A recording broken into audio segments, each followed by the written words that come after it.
Hablaremos de algunas curiosidades históricas acerca de coches y carruajes. Atención, La invención de los coches perfectamente cerrados, con puertas, con ventanas, con techos de madera, es relativamente reciente. Cuando usted ve una película del Imperio Romano, en donde un tipo se baja de un coche tirado por 4 caballos y con un techo y una... Mentira. Esto es siglo XVI, cuando mucho.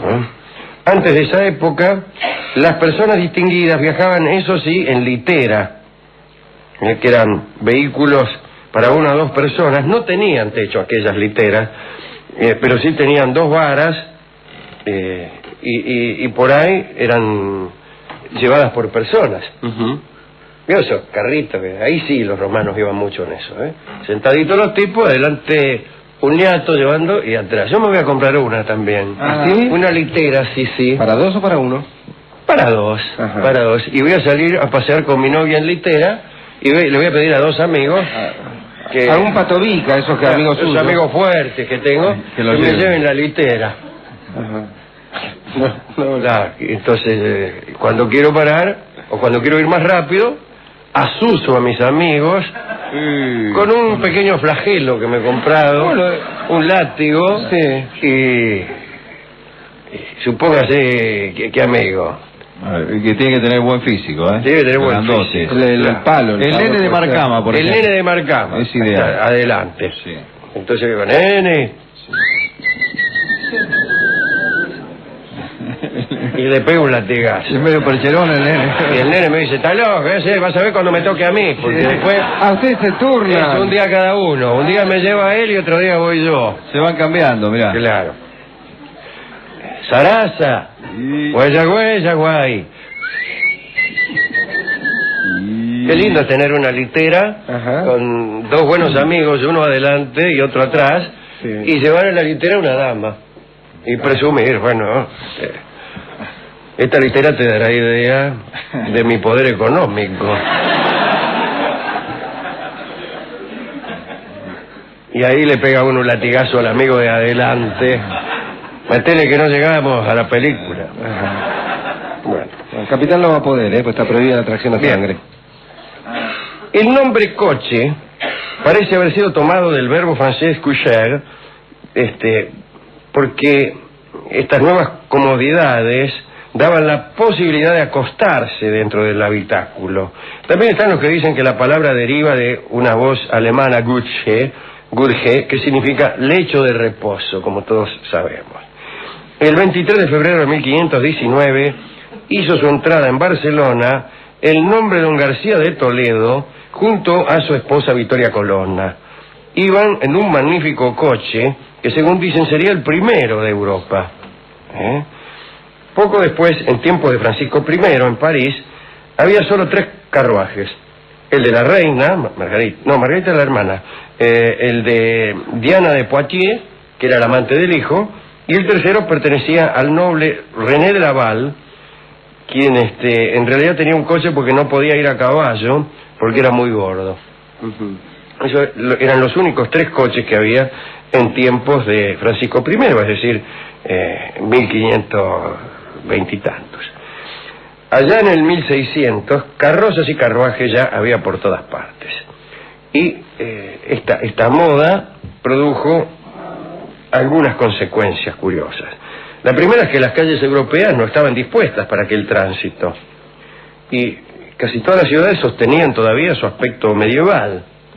Quiere decir que las calles eran muy estrechas y en la mayoría de ellas no entraban los coches. No se podían meter.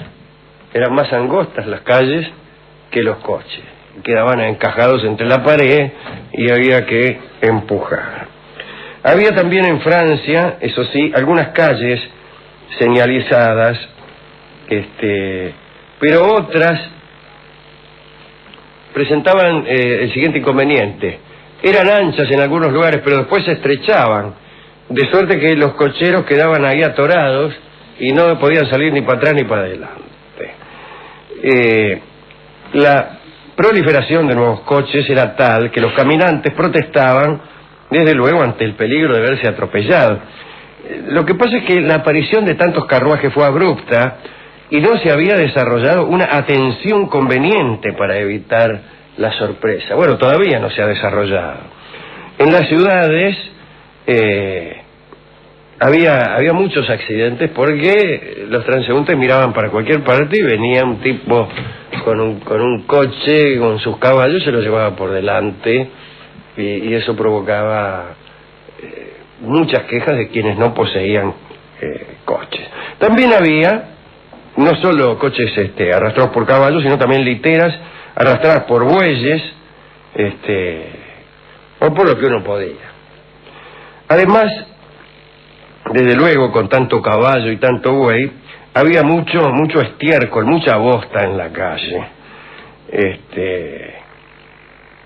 Y esto también provocaba las quejas de los que no tenían carro. La queja del que no tiene carro es ya un tópico. La persona que no tiene carro tiende a la queja contra el carro. Así sucede con los que no tienen automóvil, que se quejan de la imprudencia de los choferes, en tanto que los choferes se quejan de la imprudencia de los peatones. Era muy importante poseer carruaje propio. Dice Paul Johnson que la gran línea divisoria durante siglos entre los opulentos y los demás fue la posesión de un carruaje. Un tipo era gente de carruaje o no lo era. Ingresar en el grupo poseedor de carruajes era el signo más obvio de que se había llegado a la más alta jerarquía social. Todavía existe ese prejuicio. Cuando yo le digo que voy a los bailes con broches en los pantalones para no parecer gente de a pie, estoy en la certeza de que el que no está movilizado por alguna clase de ingenio y que depende de sus propias piernas para trasladarse, es tenido en menos en todas partes, incluso en los bailes públicos. Lo importante de poseer carruaje no era el costo del vehículo, que desde luego podía ser enorme, ¿no? Especialmente si uno lo encargaba a medida, etcétera. Había baratos también. Se usaba mucho comprar coches de segunda mano, pero cuando uno se compraba un coche de segunda mano, tenía que pintarlo y reformarlo de tal modo que no se entendiera que usted andaba en el coche de otra persona, porque cada coche era identificado. Ahí va el coche de Rolón, ahí va el coche de Stronati. Y si yo se lo compraba a usted y lo usaba tal como usted me lo vendía, todos iban a decir, ahí va Dolina en el coche de Rolón. Claro. Entonces había que pintarlo, que agregarle unos adornos y eludir esa atribución a un dueño anterior. Pero lo más costoso de un coche, volviendo a la charla, era mantenerlo en marcha. Fíjese, un carruaje respetable necesitaba 2 caballos o 4 para los viajes largos. Se hacían postas después de la primera etapa, es decir, se alquilaban caballos en las posadas subsiguientes.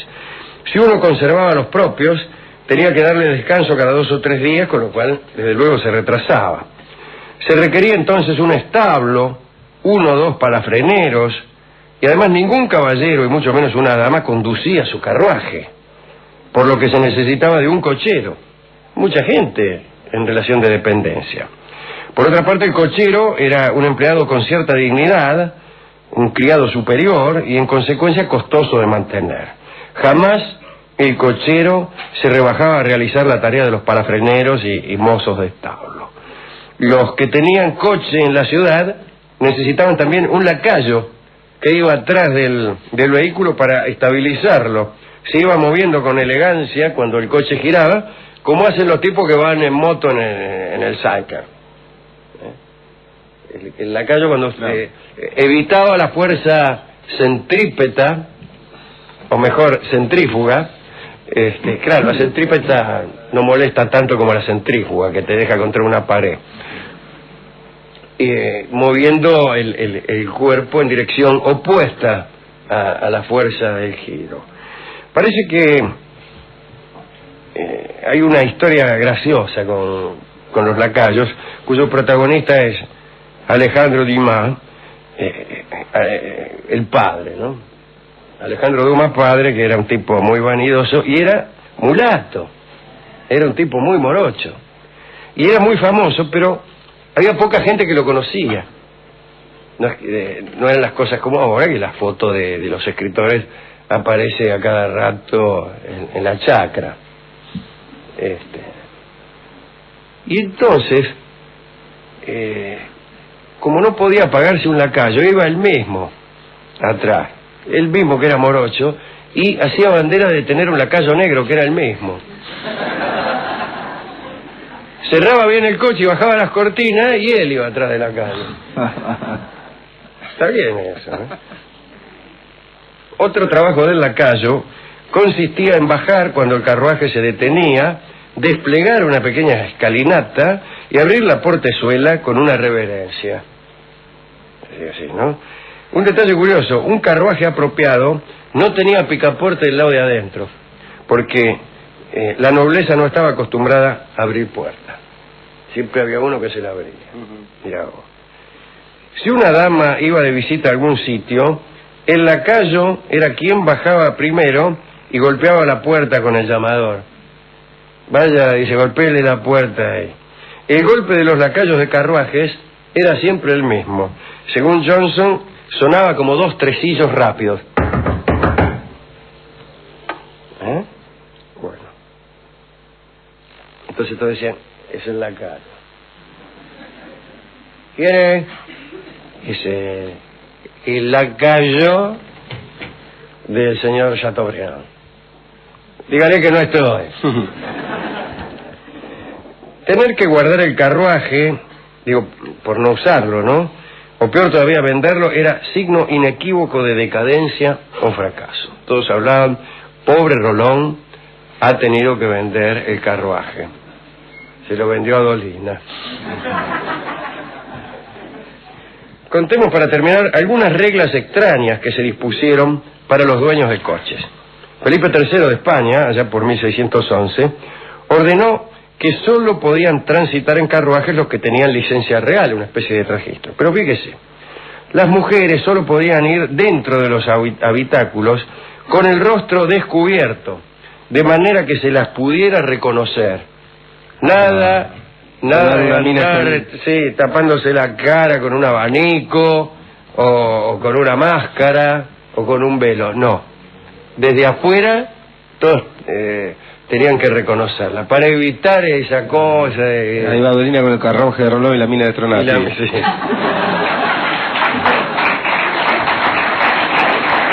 Después, los coches no podían prestarse. Ajá. No se podían prestar, señor. Después, ninguna prostituta podía andar en coche. Si lo hacía, la mandaban al destierro.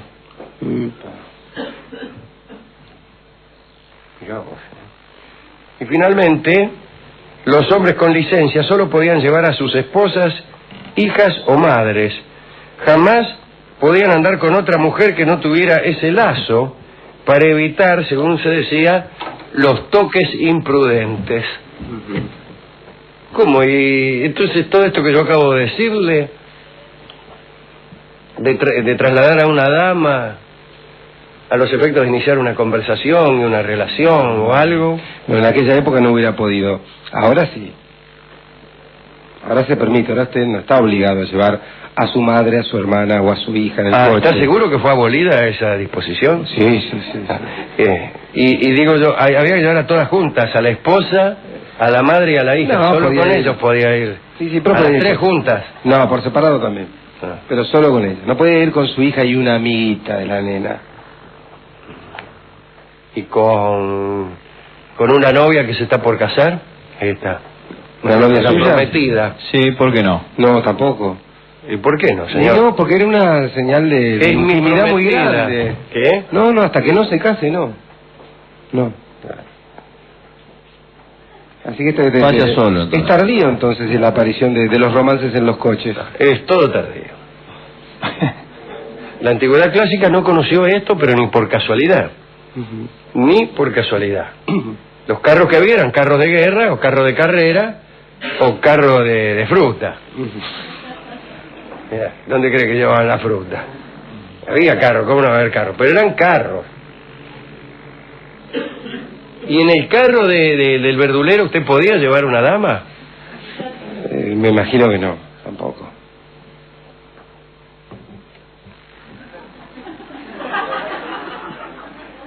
Poco atractivo. ¿Y oculta entre la fruta?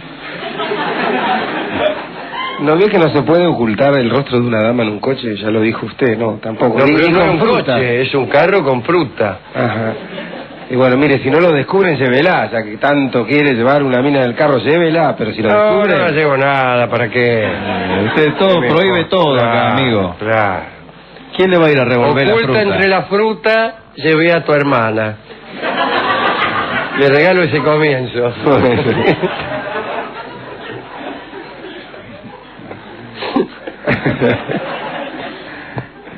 El final es fácil. Bueno, ¿a quién quiere dedicar esta charla? Al nene de Marcama, pobre que está tirando ahí el Está carro tirando suyo. de las literas. Sí.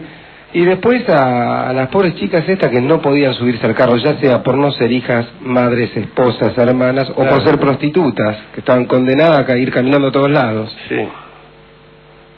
Sí, sí. Hiciera las dos cosas peor. Ser una hermana y prostituta. Claro, claro. A mí me gustan los lacayos que andan ahí atrás de parados, como colgados. Sí. A mí me hubiera gustado trabajar. ¿Sí? Sí, sí, no por alma lacayuna, sino porque me divertido gusta eso. colarme atrás de Claro. los coches, y andar así, mirando por arriba. De canchero, subirían, ¿no? Cuando ya iban dando el carro. En subirían. general iban dos, Uno de cada lado. tenía uno que de ir. cada lado, sí, sí. Ahí no los vio, ahí parado atrás. Sí, sí. ¿Se entiende cómo es? Sí, sí. Sí, como si tuvieran los pies en el paragolpe de atrás, Ujú. y ahí paraditos los dos. Sí. Sale la cabeza por arriba del techo del coche, y van ahí. Y el cochero adelante. Bueno, hemos ido a la discoteca a buscar discos de carros, y hay miles, Ujú. uno más lindo que el otro. Así que vamos a escuchar Llévame Carretero, que en la versión clásica de Carlos Gardel.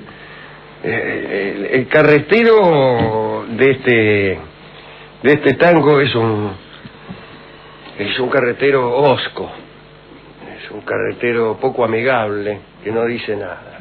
La mina se está ofreciendo para subir, y el tipo a lo mejor cumpliendo esa ley, conforme a la cual no podía uno subir a alguien que no fuera su esposa, su madre o su hermana, o su hija. De hermanas no habla acá casualmente. Pero creo que el carretero, sabiendo esa ley, se negaba a subir a esta moza. Así que vamos a escuchar ya mismo el bello tango Llévame Carretero, en atención a estas disposiciones de transporte que hemos glosado hace un momento. Permiso.